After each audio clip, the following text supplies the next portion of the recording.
Some students love school, but the majority despise it. If you could wave a magic wand, wouldn't you choose to enjoy school? I'll show you how to do exactly that.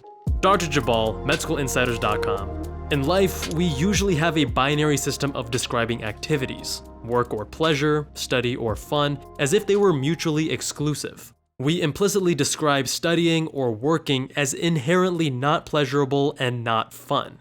Chances are you're nodding your head in agreement right now. But it doesn't have to be that way. Surely there are some things that you find great pleasure in that other people don't seem to understand. Maybe you love running, which most people despise. Or perhaps you actually enjoy math even when others cry blasphemy. This raises two questions. First, why do some people enjoy activities that most deem unenjoyable? And second, how can we create a reproducible and repeatable system to get students to enjoy school? I was inspired to create this video after watching How to Enjoy School by John Fish. He suggests flow states as the path through which students should find enjoyment in school. I think there's some truth there, and it's definitely a good video, but I think it's an incomplete picture. Being in flow is a magical thing. You're completely absorbed in what you are doing, and you lose your sense of space and time. It's a very positive experience, but I feel it's often overused in our vernacular. People often describe being in flow when, in reality, they're just watering down the word. With schoolwork, I have felt it occasionally while doing chemistry or physics practice problems, or while taking tests, but flow in schoolwork is not a common occurrence, and I'd argue that striving to make it a common occurrence isn't a worthwhile pursuit. Activities where I have experienced flow at much higher frequencies include racing my car and doing plastic surgery in the operating room. These two activities are much more readily applicable to the 5 elements that facilitate flow: clearly defined goals, measuring progress and immediate feedback, full concentration, challenge and skill development balance, and control. Let's break these down one by one. One of the beautiful things in surgery is that you have a clearly defined goal before you ever enter the operating room. As a surgeon, you know what the diagnosis is, what procedure you'll be doing, and the ideal anticipated outcome. As a race car driver, you're either trying to shave seconds off of your lap times during practice, or beat other racers on the track. With school, it's more nebulous.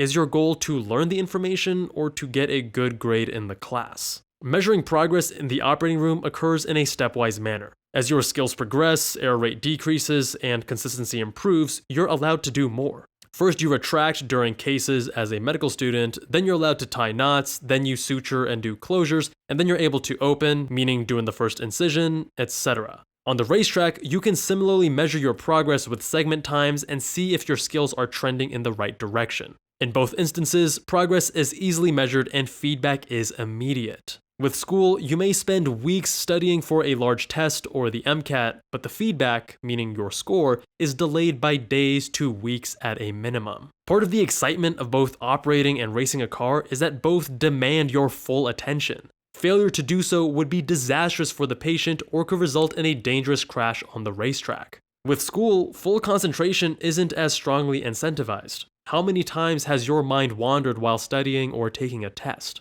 My point exactly. When learning to operate, you're constantly being pushed slightly outside of your comfort zone, in that sweet spot balancing challenge with skill. With racing a car, there is a similar stepwise progression. In both instances, practicing your skills outside the operating room or off the racetrack allow you to take on larger challenges the next time you're up to perform. You're able to constantly and progressively increase the stakes to keep you fully engaged. But with school, sometimes classes feel far too easy and at other times far too difficult. When operating or racing, you're entirely in control. Proper preparation is rewarded handsomely, but the flip side is that with this level of control, a failure on your part can be disastrous to your patient or to other people on the racetrack. With school, you have control over objective tests like math and science. With others such as history or English, a high level of subjective interpretation comes into play, and you better hope that you're on your teacher's good side. Regardless, the stakes aren't nearly as elevated in school, which works against entering a flow state. If flow isn't the answer, are we doomed to be miserable in school? I'd say no. If you currently don't enjoy school but want to, mash that like button. Mashing the like button on this video helps to reduce your stress while simultaneously helping this channel grow. Talk about a win-win. We manage what we measure, and as humans we enjoy seeing progress. Have you ever tried losing fat or building muscle? In both instances, regularly measuring your progress, whether with pictures, a scale, or body fat calipers, is a key component of providing feedback and helping you stay motivated. It's much more empowering to see the scale moving in the direction you want. With school, you can measure your progress too. Some jump to the score they received on a test. However, no two tests are the same, and rather than measuring an absolute score, looking at your percentile would be more worthwhile. Let's say you're an average student, scoring around the 50th percentile. After watching Med School Insider's videos and implementing the study strategies I teach, you see your performance improving. On your next test, maybe you're hitting the 70th or 80th percentile, and it keeps moving up from there. That sort of progress is incredibly motivating and empowering to almost all of the students that I tutor. Going back to our earlier example of the runner that loves running or the student that loves math. Have you noticed that in both instances, they're generally good runners or good at math?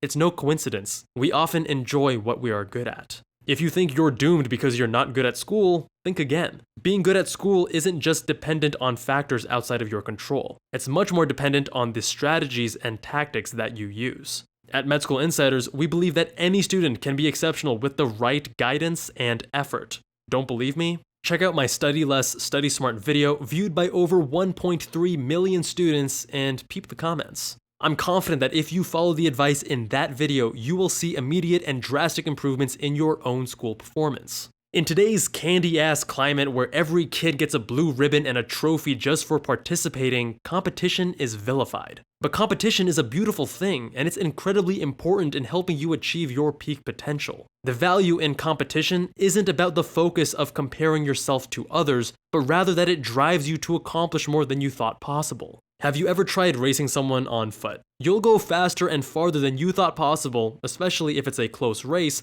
compared to if you were running just on your own. That being said, do not be a gunner and bring people down. The point of competition isn't for you to do better than others, but for you to bring out the best in yourself. Being the stereotypical pre-med gunner and bringing down those around you to make yourself seem better is despicable, never excusable, and does the opposite of bringing out the best in yourself. Take pride in doing things the right way and never take shortcuts or cut others down in the process. If you find a particular class boring or intolerable, consider this. It's not the subject that's the problem, but your perspective. One of the most powerful ways to motivate a student to become more interested in a subject is making it more applicable to something they care deeply about.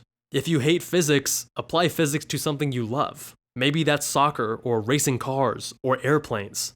Guess what? Physics is fundamental to how any of those function. If you hate history, extract the historical significance of something relatable to your daily life, like the architecture of buildings that you regularly see on campus. Rather than just memorizing the facts, try to understand the perspectives and stories of the historical figures. If you're struggling with biology, understand that these fundamentals are the basic building blocks from which you will build your medical knowledge that will allow you to be a future physician.